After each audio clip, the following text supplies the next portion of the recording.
Hello and welcome back to Fully Books, the Hidden Gems author podcast, where we talk about advertising your books, marketing your books, writing your books, all sorts of book-related stuff. My name is Roland Hume. I'm an author and I'm a marketing consultant, advertising consultant with Hidden Gems. And I am hugely excited today to welcome a guest who I've been working with for a long time now, Gail Martin, also known as Morgan Bryce. Gail, how are you doing this morning? I'm doing great. Thank you. It's great to be here. We are so excited to talk to you. And before we continue, over to the man himself, Craig Touch, the founder and owner of Hidden Gems and author himself. How are you doing today, Craig? I'm doing great. Thanks. Yeah, definitely excited to have you on, Gail. I know that you and Roland do a lot of work together with your books in terms of advertising and making sure that everything is targeted properly. And that's what we wanted to talk to you about today, is the whole idea of how you make sure that your books are targeted at the right people, to make sure that you're advertising to the right people, and frankly, to know who the right people are that you're writing for, right? It's the idea of finding your tribe that we've written about on the blog, and that I think you're well suited to talk about, especially because you write in a couple of different genres, right? You're both a fantasy author and a romance author. So you really have to know, have a good firm idea in your head about who you're writing each book for and how to target them. So, I think this week, because you and Roland have worked so closely together, I'm pretty much going to let him take the lead on this discussion. On interrogating you. Well, I mean, for me, you're like the dream person to work with, because advertising is one of those things. It doesn't matter how much money you spend advertising. If people don't want to buy a product, they're not going to do it. So I think I started off, when I started advertising, thinking, oh, this is going to be the magic bullets that are going to solve all my problems. But actually, it made me have to go and re-examine my books and change so many fundamental things. Working with you, it's like you had already built such an incredibly firm foundation for your books and a fan base and a brand and a concept and everything. Helping you with your advertising is awesome, because when people see your thing, they immediately get it. And so I thought it'd be really interesting to talk about finding your tribe, finding the people who your books resonate with. And I mean, a great way to start off is talking about the types of books you write. I mean, you write epic fantasy. Maybe we could start off with your Morgan Bryce things, because there are people who just love those. And so could you tell us a little bit about those books? Sure. Well, thank you. You're very kind. And as I think I have said many times, the phrase I keep in my mind is one that John Wanamaker, the guy who started the famous department store 100 years ago, said, and that is that I know that 50% of my marketing is wasted. I just don't know which 50%. And so it's an ongoing adventure to find out what isn't hitting, what is hitting, what could hit better. And that is it's a crazy quest. I did an MBA in marketing specifically because I knew someday I wanted to write fiction books and I wanted to be able to market them. So 20 years in corporate so that someday I could write fantasy books. But I do think it helps me understand better when we try things, we throw things against the wall to see what hits, to have the patience to go, well, that one's only 50%, or okay, we got a winner here, or well, maybe not so much with this one, let's try it again. That's part of the marketing business. And so I think that does help. But to the branding, I started out writing epic and urban fantasy as Gail Z. Martin. Those books and series are still out there and active. I've got 5 different epic fantasy series and 4 different urban fantasy series, including 3 that are co-written with my husband, Larry and Martin. And even there, it's a little different on the branding. I've always gone for, on the epic fantasy, ensemble casts, found family. I make an unabashed promise to my readers that there will be a lot of tension, there will be a lot of adventure, but I believe in happy endings. And I promise that the good guys will win. And I promise that you will know who the heroes are in my books. And that has become terribly out of fashion for a while in the years that favor grimdark and all of that. If I want grimdark, I can read the headlines. So for me, books have always been a place to escape from the real world, and a place where the bad guys in the real world might not get what's coming to them that we can see. But in a book, the good guys win, the bad guys lose. And that doesn't mean that it's trite or predictable. I'm going to have you on the edge of your seat. And my good guys might get all beat up and pay a terrible price and stagger across the finish line. But when you read one of my books, you're going to know who the heroes are, and it's going to have a happy ending. Now, to the people who say happy endings are trite, a happy ending is a snippet in time. So I could write a book and end it on somebody's wedding. Happy ending. The next day, they both get hit by a bus. Tragic ending. It's all in where you stop filming. So any day, any moment could be a happy ending, and the next moment could be terrible. I choose to fade to black on a good day. And I think that's really important for people to know, because there are a lot of books out there in the fantasy genre that don't go that way. And that's fine. Something for everything. But that's already part of my brand. Best friends and found family and slogging through to make the world a better place. And a lot of magic and ghosts and vampires, because I think everything is better with ghosts and vampires. So my urban fantasy on that side is a little different also, because I don't do love triangles. I hate love triangles. I absolutely despise them. And I had to have, my Deadly Curiosity series had, the first two books had the same cover artist as the Harry Dresden Files with Jim Butcher, Chris McGrath. And when Chris gave me the first draft of the first Deadly Curiosities book, I sent it back and I said, no. I want Cassidy, the main character, dressed for action, as in fighting something, not in a silk slip. Send it back, put clothes on her. And so there will never be a love triangle in any of my books. I promise you that too. My people can make up their mind, and they commit. And so that is a little different too in urban fantasy, because there's a lot of sex in some urban fantasy series. And again, that's great. But there isn't in mine, under the Gail Z Martin name. So yes, people have relationships. Yes, people fall in love, but it's kind of a fade to black on all the sexy parts. So then I fell in love with the TV show Supernatural. I came to it late, 12th season. It was halfway through the 11th season. I binge watched 11 seasons in 4 months so I could start live tweeting at the start of season 12. And I have fallen down the rabbit hole and never hit bottom. And I might be a wee bit obsessed, since I'm on my 5th rewatch of 327 episodes. But one of the things that absolutely grabbed me about the show, and for me as an author, when something really gets to me, I've got to sit back and go, why? What buttons is this pressing for me? What is it about this book, movie, TV show that's cutting through my mental clutter and really grabbing me? And Supernatural grabbed me in a way that no other show has since I was a kid and watched the original Star Trek in reruns. It was one of those world-changing grabs. Not the, oh, that's a good show. Yeah, I'll recommend it to my friends. It's a, where have you been all my life? And why is this hitting me at a visceral level? And so I started looking at it and going, what is it about this that I love? I love the idea that you've got a brother who would die for you, who would rip the world apart for you to save you. I love the found family and the friends who will face down the devil himself to save you and the world. I love the magic and the lore and the legends and the creatures and the spookiness and the sometimes horrifying stuff, as well as the moments when the good guys win. And it is a series where, in the end, the good guys win. Now, they're battered and bloodied, and they've been through an awful lot, and both of them have died a lot and come back. They've been demons. They've been possessed. They've been repossessed more often than a cheap Ford.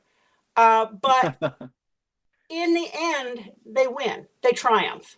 And all of those reasons caught me up in Supernatural. And so I started to look at it, went on hiatus in between seasons. I'd already watched everything, so I started reading fan fiction, read hundreds of those stories because they were like extra episodes. Then I said, I wonder what this Slash stuff is like. Started reading that. hundreds of episodes, hundreds of stories there. Said, this is pretty good stuff. I wonder what the published non-fandom stuff looks like. Found the male romance genre, dove in, read hundreds of those, and said, okay, this is just too much fun. I got to have part of this. And sat down and thought, how do I bring the elements here together? The pieces that I love about Supernatural, without it being fan fiction, but what are the tropes that really made this show so important to me and to so many other people? It's got a huge fandom. It's got a very loyal fandom, a little crazy sometimes, but loyal. And what is it that's hitting everybody so hard in the feels here? And how can I bring those pieces over to something original? And so I worked out what the tropes were, what the elements were that I loved about it, what I saw other people saying had made them fans sometimes for the whole 15-year run.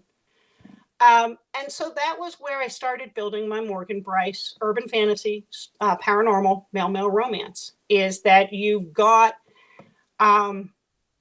people who love each other enough to face any adversary, no matter how frightening, who are willing to die for each other. Fortunately, they don't have to, but it's close sometimes. They don't have the Winchester Get Out of Hell free card.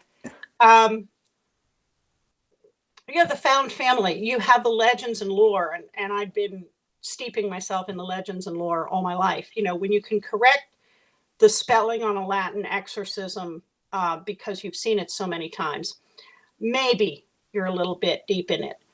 And that's really where the Morgan Bryce stuff came from. The new pen name came because there is no explicit sex in the Gail Z. Martin or the Gail and Larry books.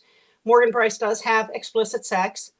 The Gail and Larry stuff is about 95%, 98% plot and action, and maybe 2% relationships. Morgan Bryce stuff is 50% action adventure and 50% sexy stuff. And I did the different name because it was such a stark difference between the two, even though many of the storylines and the plot pieces were familiar. I didn't want anybody to pick up a Morgan Bryce book and have a heart attack because they found sexy times. And this way, you know what you're getting. And I was very surprised. Yeah, it's never been a secret, but when I put it out there and told my Gail readers, hey, I'm doing this other thing over here under this other name, and it's like this, but if that appeals to you, come check it out. And a whole bunch of them went over and checked it out. They read that stuff too. And then as I started to grow my Morgan following, I said, by the way, guys, I also read this other stuff over here, and it doesn't have any sexy times in it, but if you like these, I think you might like those. And they go, oh, we read a lot of stuff. And they went over and found the Gail stuff. So it's been, and all my modern series cross over. So the characters know each other and show up in each other's books. And that was the first, talk about finding your tribe. I was really pleased to find that crossover in readership. Very surprised, but very pleased. And the elements that they like as Gail carry forward as Morgan. The elements they like as Morgan, minus the sex, carry forward as Gail. And so it's unified, even though it's under two names and in some slightly different genres. I think I think what's really interesting, there are so many interesting things about that. The first is what you said about, you've got this consistent thing. There are certain people who like to have their heroes unambiguous, the bad guys unambiguous, and they like to have happy ever afters. I'm all about the happy ever after. And so the thing is, when they buy a Gail Martin epic fantasy, they know what they're getting. And then I love the way with Morgan Bryce, like, you figured out what it was people wanted and then created that. Whereas I think most writers go into it the other way around. They write what it is they want to write and then try and find the people who kind of go for it. But you had that crossover anyway, because there are certain values in both stories, I think, that have a crossover. And I guess there are going to be people who don't like your fantasy stuff because it's not grim dark, but you're not trying to reach those people. Whereas there are the people who love the very, very specific targeted thing. And those are your tribe. And I think I just find it really interesting that you've been like unabashedly writing what it is that appeals to you. And there have been a certain subsect of people who it just ticks all the boxes for. Well, one of the things that appealed to me about fantasy back before I started writing, when I first came to the genre as a reader, was that the fantasy that I encountered in the 70s, 80s, 90s was very, I thought, hopeful for the most part. If you're reading the Lord of the Rings books, in the end, the good guys win. Now, it comes at a terrible cost, and many heroes fell along the way. But in the end, Frodo and the Fellowship win. And if you look at the books that were topping the charts at that formative time of reading for me, fantasy was a safe place where you had honor and love and friendship and heroes and loyalty, and people kept their word. And those were all the things that spoke so deeply to me about the fantasy genre, and that I wanted to incorporate when I started writing. And I always joke that The Summoner, which was my first published book, took me 20 years to write. And since then, I've gotten faster. But it's the truth. And so that's what brought me to the fantasy genre. And then, it became trendy to have the anti-heroes and everybody dies. And you're going to invest months of your life reading this long series only to be more depressed than when you started it. And that's just not my jam. I mean, again, I'm not yucking anybody's yum. If that's what they like, that's great. But that doesn't do it for me. And so I want a place where it tests everything about who you are to win. And there are sacrifices and terrible choices, but winning is still possible. And that loyalty and honor and friendship matter. And the found family, because I think found family is such a huge issue for, you don't get to pick your birth family, but you can pick your found family. And for many of us, that's essential. So that was part of finding the tribe is, okay, it's not for everybody, and it doesn't have to be, and that's okay. Go read your other stuff over there. We're going to read our stuff over here. And I don't have to sell to everybody. I just have to sell to the other people who like reading the kind of stuff I write. I think that's the one. Oh, sorry, Craig, go ahead. Oh, I was just going to say, it does sound like you have a really good hold on what your books are and who they appeal to. And I think that was a good point that Ginger made, Roland, is that, there's two ways to go about this. There's the idea of writing your book first and then finding your tribe that fit that book.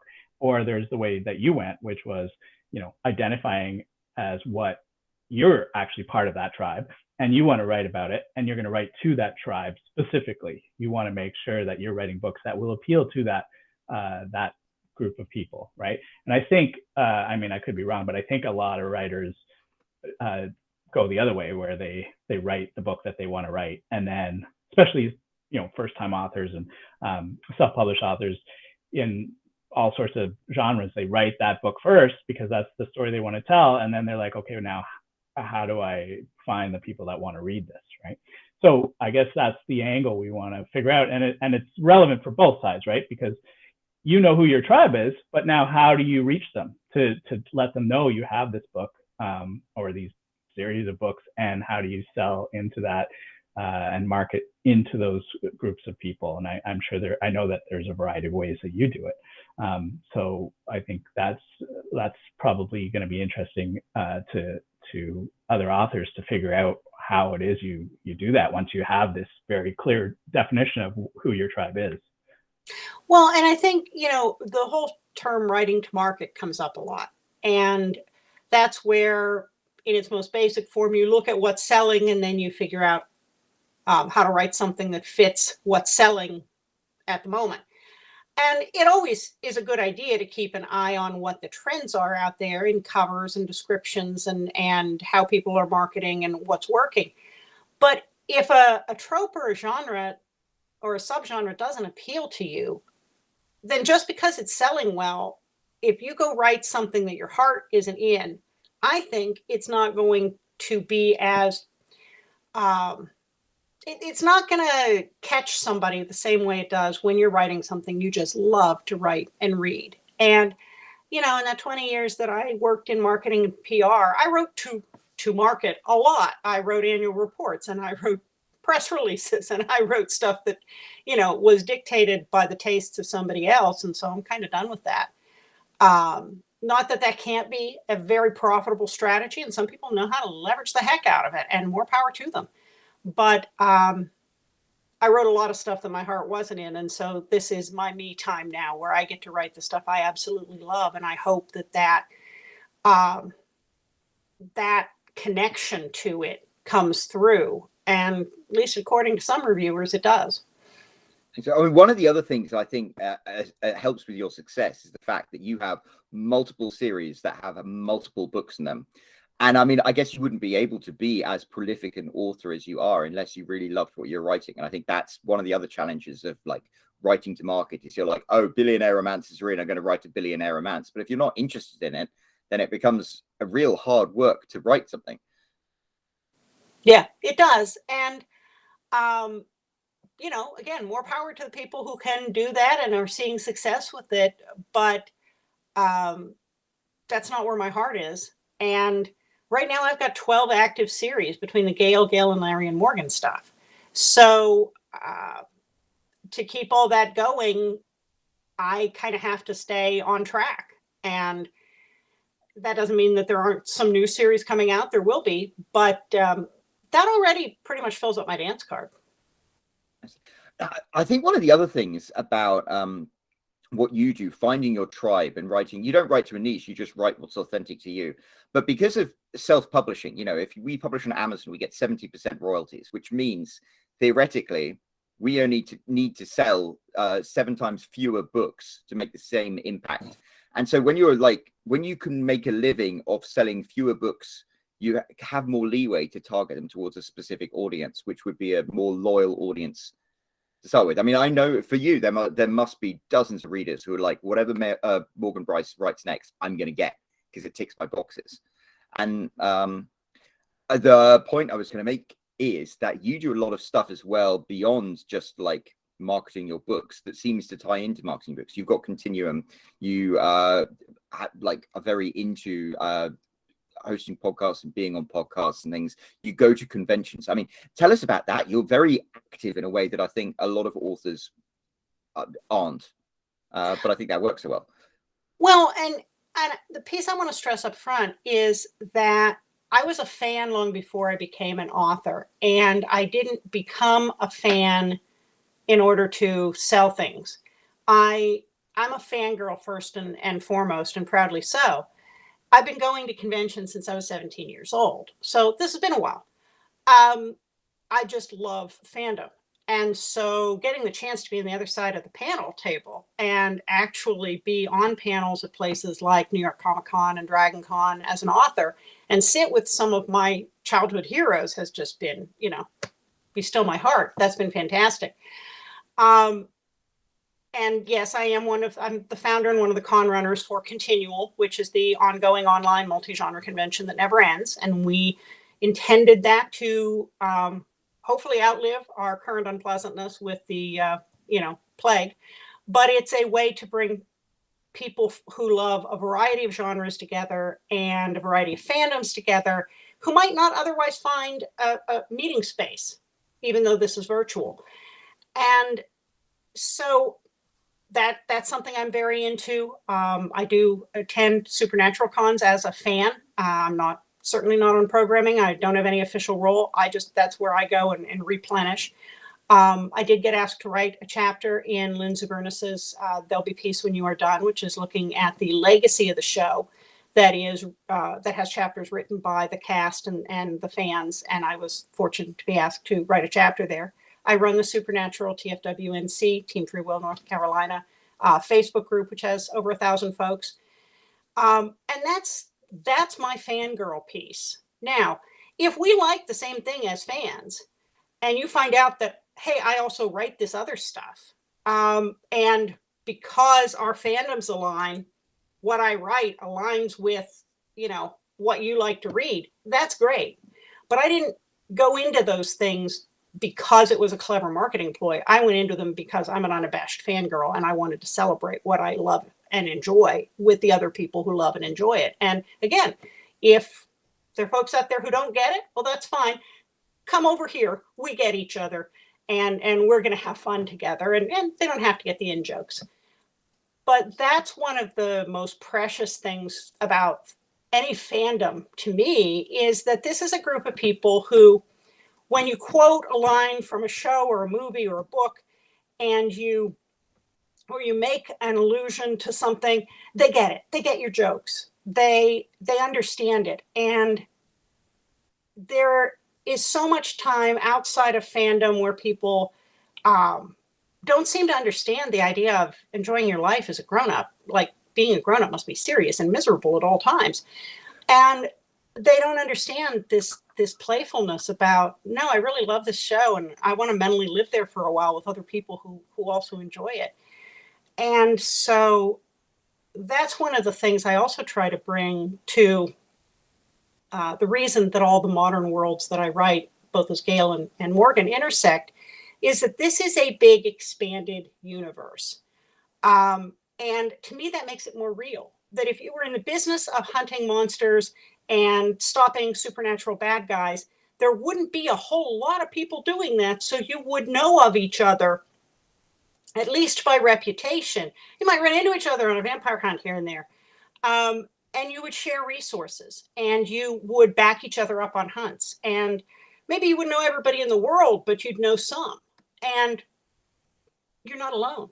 And I think that's one of the biggest things in that I try to bring to the table, is you're not alone. And that's one of the things that resonated for me with Supernatural, is Sam and Dean may not have had a lot of people around them, but at the very core, they had each other. They always had each other's backs, even if they forgot that for short periods of certain seasons. They found each other again, always. And as their circle of friends grew, that happened too. And I think the world can be a very lonely and scary place. And that's why it's so important to find a tribe. And that tribe, as a fandom, is made up of the people who enjoy the same things you enjoy. But that tribe is also the fictional characters who create that found family for you. And we know now from a psychology standpoint that the emotions that are evoked by characters in a story or characters in a movie or a TV show, even if they aren't real in the physical sense, the brain doesn't know that they aren't real. So that those good brain chemicals that you're getting from rereading your favorite book for the 10th time, that is as real from a biochemical standpoint as going out to a movie with a physical person. So that's where this fiction and reality thing blurs, is it is real to your brain chemicals. And so you are finding your tribe both in a meat space physical way in a fandom, but you are also finding your tribe with the characters that you wish you could know in real life, or that you kind of wish you could grow up to be. I love that. And I mean, I've read the same articles where they say things you imagine and things you experience, your brain can't tell the difference. And so that's why they always go on about visualizations and stuff. One of the things that I loved is when you started doing advertising with us, you did the ads for your series Witchbane, and that tagline. Go on, tell us about that.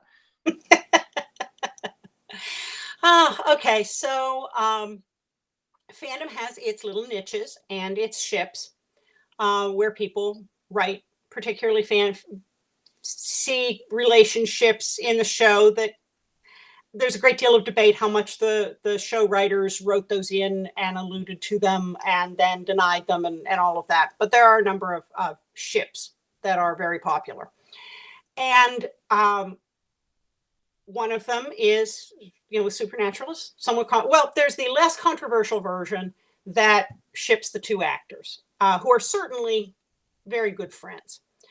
And then there's the more controversial version of that ships the two main characters. And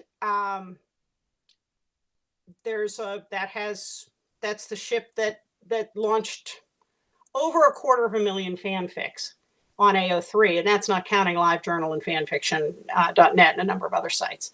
So it's not by any means a small group of people who enjoy stories to that extent, because Sam and Dean's background is just so unique. And unlike, they live in such a microcosm, things that people will give them a pass on wouldn't necessarily get a pass in the real world, but hey, who else has been to hell 10 times? So the tagline for the advertising series for Witchbane, and Witchbane, you've got a young man whose brother was killed by a dark coven, and he swears vengeance and on the coven, on the dark warlock's disciples, and he goes to save the first intended victim. There's a series of ritual murders. Seth goes to save the next intended victim and falls in love with the guy. Doesn't expect that. And then they team up and take on the rest of the witches. So it's a very different backstory. It's a very different dynamic. Seth and Evan are strangers to each other, have no relationship before Seth goes to save him. But I tried to capture those vibes, those feels that I loved about Supernatural. And so the tagline on the ad series is Supernatural if Sam and Dean were together. And that horrifies some people and squicks them out, and that's fine. They're not my tribe. Go away. And then there are the other people who comment, where have you been all my life? Oh my God, you know, target marketing really works. How did you find me? I've been reading these fan fictions for 15 years. And they're my tribe. You know, they're the people who love the feels and the vibe, again, about two people so tangled up and committed to each other that they will risk truly heaven, hell, and earth to save each other. And that's at the heart of that, is this kind of crazy love that will spit in the eye of God to save one another. And so while the Witchbane series is in many ways, many fundamental ways, very different from Supernatural, I tried to make sure that it brought the vibes that I think bring the folks who like those stories into the tribe and into the fandom and say, hey, psst, over here, there's some new stuff you haven't read that fits with the tropes you really like. And that's brought a lot of readers into the fold, and it's been a good alignment. I think that's really interesting, because the nice thing is, yeah, all of the vibes and the aesthetic that people love and they write fan fiction about, you're providing, whereas at the same time it's not problematic, and it's not, you know, copyright. I was just thinking of like the different shticks, how you find your shticks. I'm part of this big fan community of James Bond fans, and so when I write anything that's about secret agents or things, it's if you get the tropes right and the things right, then people love it, because it speaks their language, and they're my tribe and I'm their tribe, and I'm writing something that suits them, just the way you're doing it. And I think this is something that when it's natural and organic, it's incredibly powerful. And you're right, yeah, when you do it artificially, it never quite works. But when it's, for me, I'm like, I'd be writing these stupid stories anyway, even if I wasn't selling them. And yeah. I think that's why, you know, sometimes I direct things a little to appeal to things, but at the end of the day, this is what I want to do anyway. And I find through self-publishing the ability to find other people who like my books about spies. And for you, yeah, it's the same thing. You found these people who love the same kind of aesthetic and thing, and you provide them a way to solve that. Yeah, absolutely. And, you know, anybody out there who says, oh, well, isn't that derivative? All art is derivative.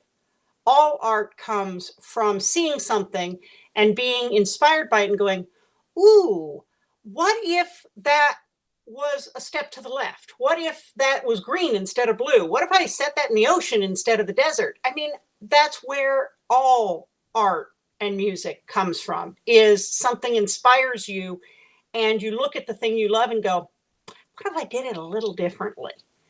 And so, yes, of course it is. We get inspiration from a lot of things. Nothing comes out of whole cloth. But when you find a kind of story that you love and that appeals to you and that you want to read over and over again, and that provides a blanket fort in a crazy world,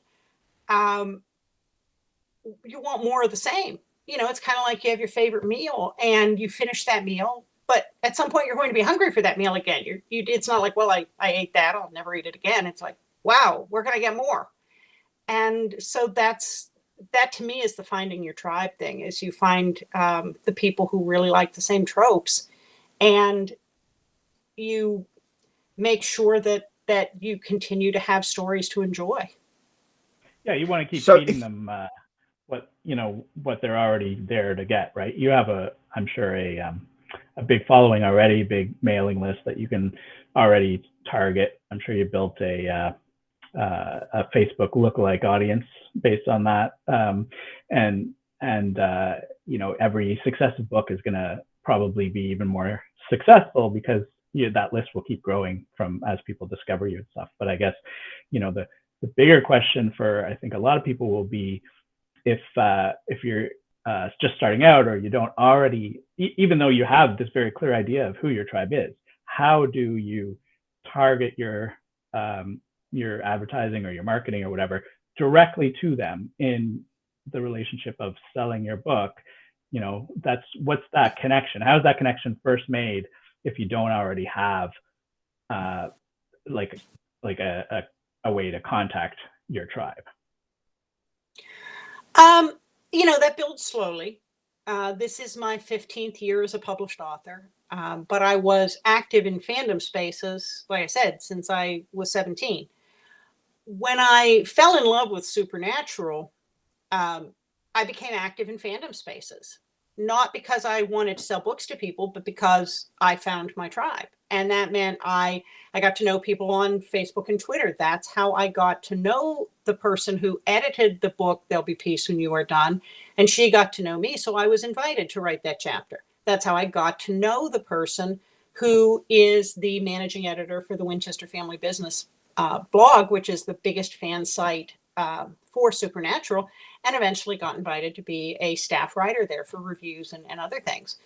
That's how I got to know a lot of the people who then, when I said, hey, I write these things, people went, oh, cool, I read those things. Where can I find that space of yours? And some people followed me home. And so it isn't necessarily a fast kind of thing. And that activity in fan spaces was genuine and heartfelt. And it was not, hey, let me go over here, maybe I can sell these people things. It was, wow, I didn't know this existed. Let me come play here.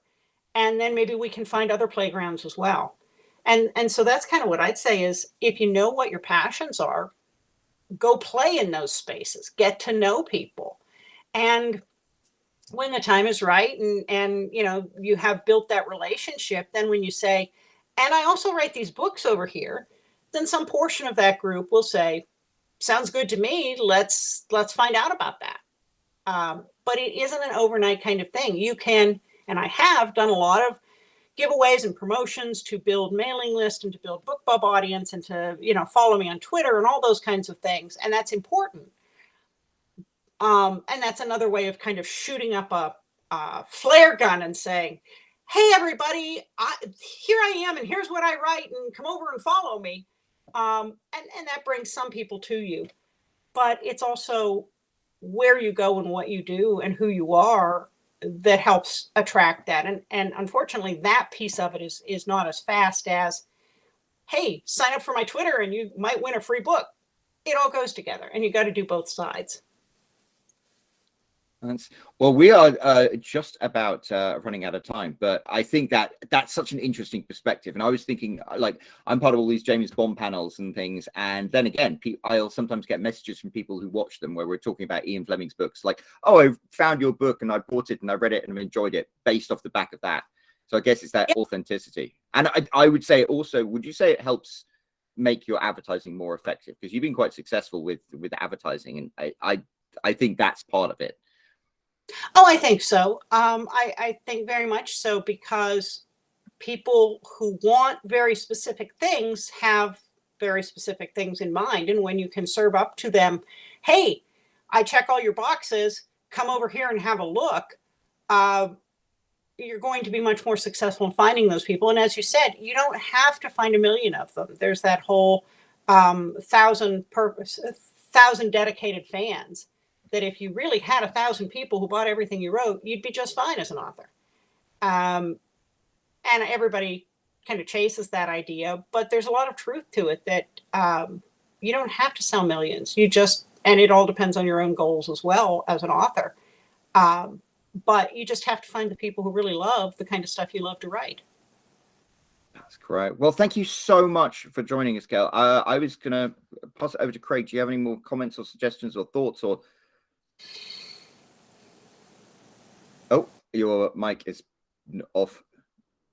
Sorry. Yeah. No, I was just going to say, I think you covered a good amount of the discussion in terms of the idea that if you know and have a good, firm understanding of who the audience is that you want to target, then you can write books that will appeal to them. You can keep writing books that appeal to them, and you can grow the fan base slowly through a variety of different ways, of both not just from advertising traditionally, but through face-to-face personal contact by in your case going to fan expos and stuff for the Supernatural show, whereas that's not going to work for everybody, but there's other ways that they can get involved in the communities, or whether they're online or in person, especially once we can start going to them in person again, all those communities, and sort of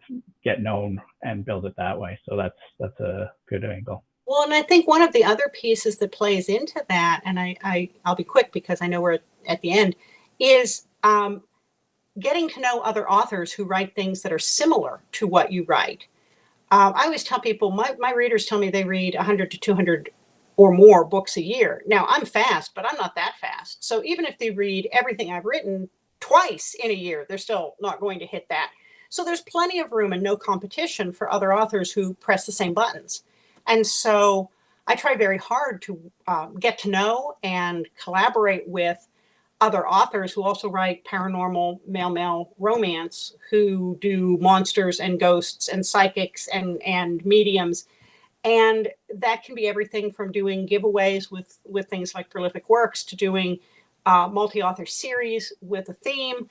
I've done all those things, to panels, and that lifts everybody's boat.